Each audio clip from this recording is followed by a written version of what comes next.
दिल्ली में एक इंसिडेंट हुआ है जिसके बारे में पूरे देश भर में बातचीत चल रही है।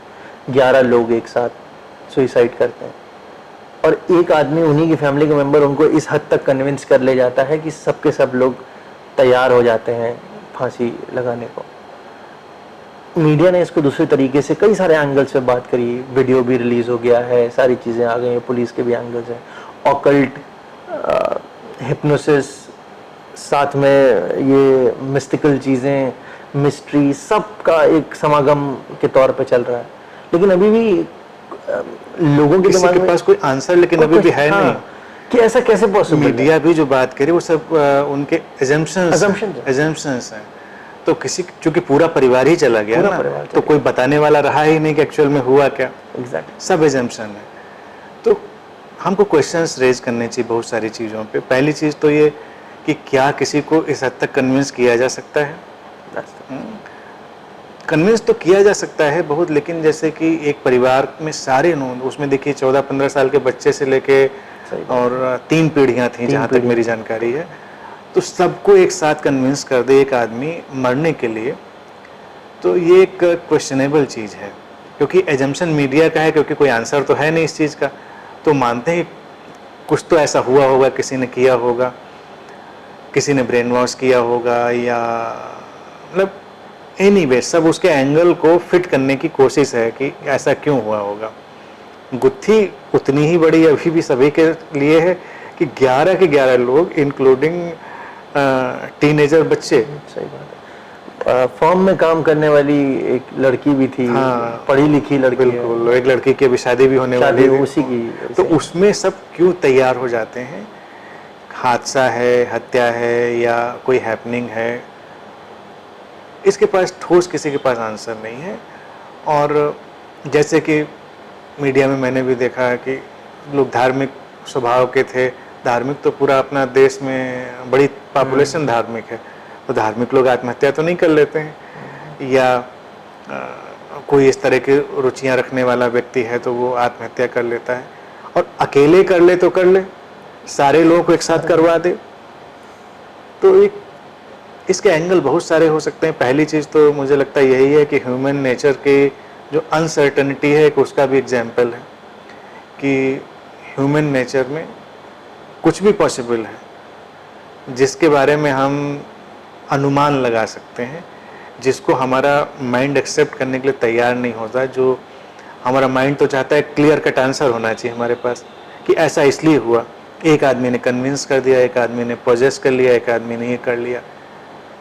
अनिश्चित घटनाएं, और आजकल के वक्त में तुम देखो तो तमामों घटनाएं ऐसी हो रही हैं जिनका ठीक ठीक उत्तर किसी के पास नहीं।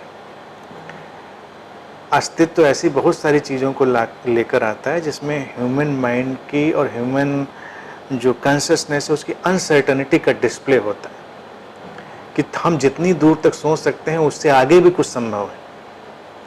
जैसे भी कुछ दिन पहले एक वेल एस्टेब्लिश्ड गुरु ने खुद को गोली मार ली।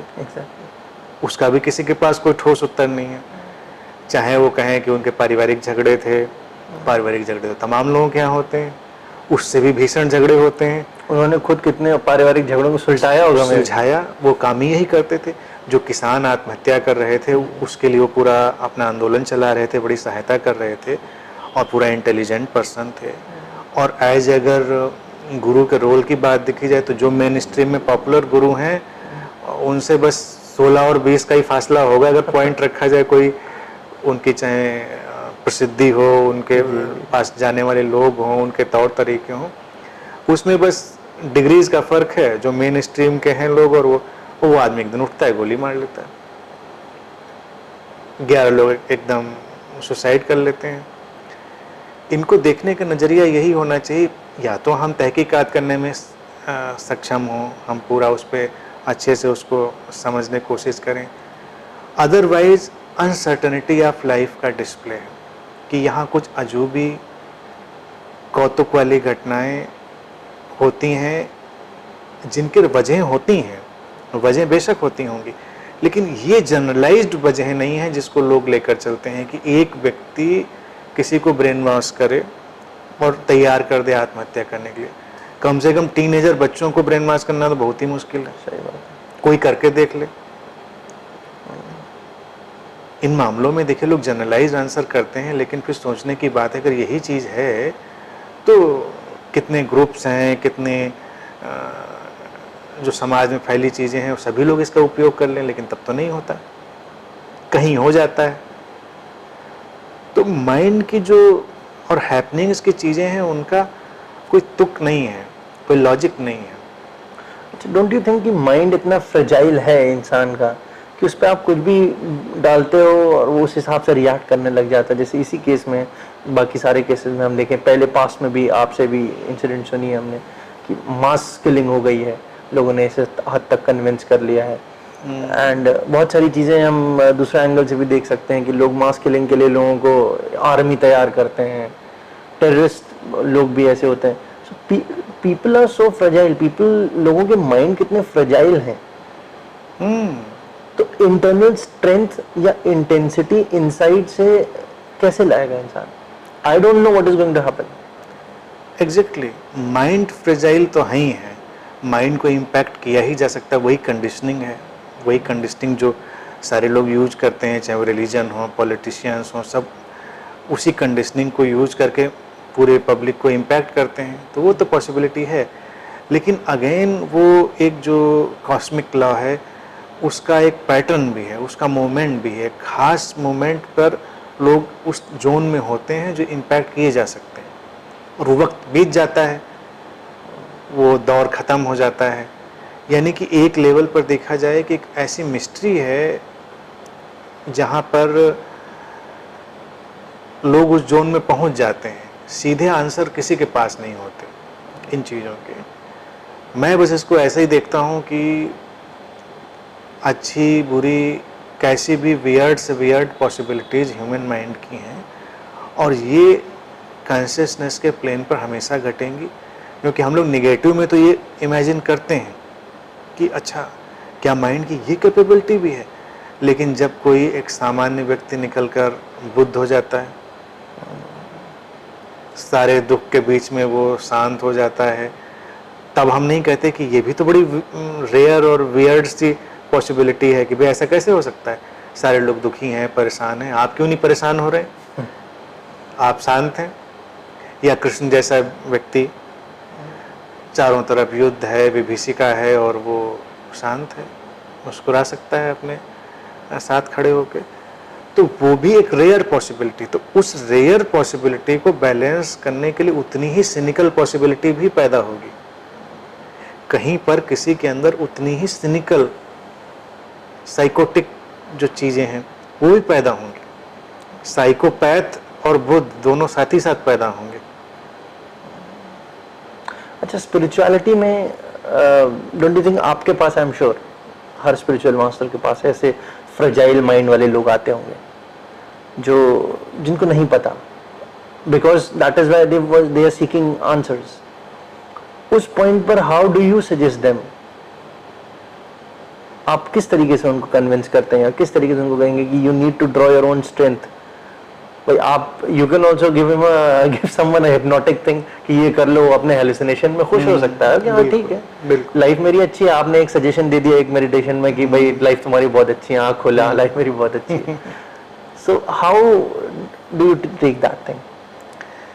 देखिए, तुम जानते ही हो मेरे पास इतने समय से लोग आते हैं, मेरा अप्रोच थोड़ा इस मामले में निगेशन का अप्रोच है। उसको बिल्कुल डायरेक्ट अप्रोच के बजाय उसको थोड़ा इनडायरेक्ट अप्रोच कह सकते हैं, कि वो जिन चीज़ों में उलझा है मैं उनको धीरे धीरे गिराने की बात उसको बोलता हूँ। जब वो उनसे हट जाता है तो उसके अंदर स्ट्रेंथ अपने आप होती है। पहली चीज़, उसकी स्ट्रेंथ गई कहाँ से, क्वेश्चन तो ये है। एज ए कॉन्शियसनेस हर व्यक्ति उतना ही कैपेबल, उतना ही पोटेंशियल है जो हर कोई है। तो उस इनसाइट से देखें तो हर इंसान के अंदर अपनी एक स्ट्रेंथ तो है ही है, वो कहीं से लानी नहीं है, उसको स्ट्रेंथ है। स्ट्रेंथ भूल गया है, वो चली गई है कहीं पर, वो ये बात है। अब वो चली गई है उसके ग्रीड और फियर से। जब भी किसी इंसान के अंदर कोई भय पैदा होगा, कि जो हमारे पास है कहीं खो न जाए, मेरी हेल्थ आज अच्छी है कल डिटोरिएट ना हो जाए, जो पैसा है कहीं चला ना जाए, मेरे लव्ड वन जो आज मेरे पास है कहीं दुनिया से चले जाएं, कहीं मुझको छोड़ दें, कहीं एक्सीडेंट ना हो जाए, कुछ कुछ ऐसी चीज़ जिससे वो घबराया हुआ है, जो है उसके खोने का। और जो अनप्लेजेंट चीज़ें हैं वो लाइफ में ना आ जाएं, उनका डर कि ये अनप्लेजेंट चीज़ें, अनप्लेजेंट लोग, अनप्लेजेंट सिचुएशंस, वो भय। और फिर उसी का भाई बंधु है ग्रीड। ग्रीड इसलिए है क्योंकि लाइफ में सेटिस्फेक्शन नहीं व्यक्ति के, वो अपने आप को उतना सेटिस्फाई और कंटेंटमेंट से भरा हुआ फील नहीं करता। उसको लगता है ये हो जाता तो अच्छा होता, ये मिल जाता तो अच्छा होता।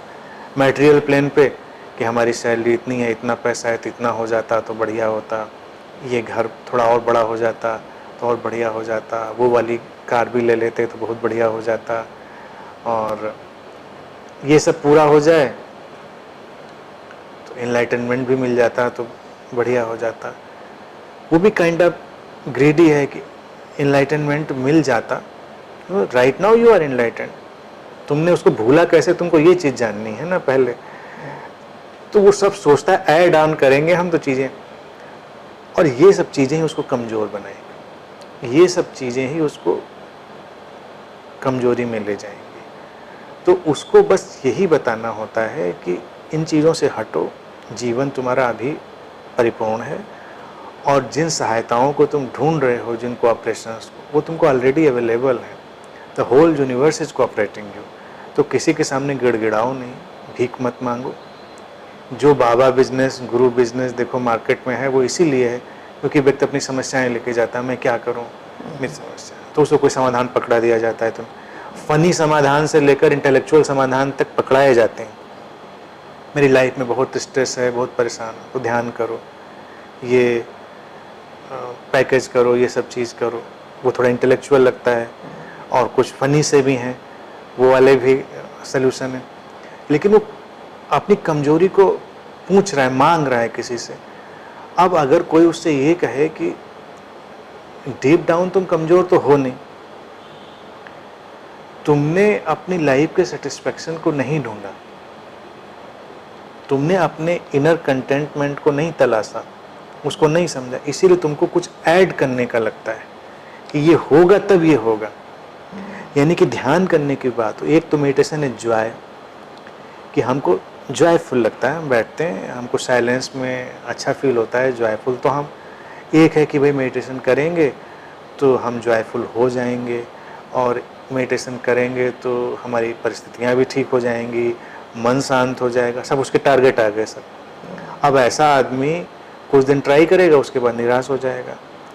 फिर वो एक डिवाइस से निराश हो जाएगा, एक पैकेज से, तो उसको लगेगा अच्छा दूसरा वाला पैकेज ट्राई कर लेते हैं, शायद इससे कुछ मिल जाए। लेकिन वो तलाश रहा है चीज़ें, लेकिन वो तो उसकी अपनी ही लाइफ में ऑलरेडी अवेलेबल है। एक्सेप्ट करो जो चीज़ें हैं जैसी, उनको एक्सेप्ट कर लो। लाइफ हमेशा टोटलिटी में ही मिलती है, उसको हमने पूरा एक्सेप्ट किया, हमने देखा जीवन को, और हमने देखा कि सब चीज़ों की अपनी एक हैपनिंग है, वो हो रही है उसी टोटलिटी के साथ में। तो फिर परेशानी नहीं है, फिर हमें किसी से मांगना नहीं है। फिर हम चाहे शांत बैठें तो हमारा जॉय, हम ध्यान में बैठें तो हमारा जॉय, वो फिर आउट ऑफ जॉय बहुत सारी चीज़ें करेगा। वो एक अलग रास्ता है, और एक है जॉय पाने के लिए करेगा, वो एक अलग रास्ता है। तो ये रास्तों का फ़र्क है। कमज़ोर कोई नहीं है, कमज़ोर बस उसको ये बना दिया गया है कि उसके पास वो नहीं है जो उसके पास ऑलरेडी है। ये इल्यूजन समाज ने, रिलीजन्स ने, और जो भी कल्टिस्ट लोग उन्होंने पैदा कर दिया कि तुम्हारे पास जो है वो पर्याप्त नहीं, तुमको कुछ और पाना है।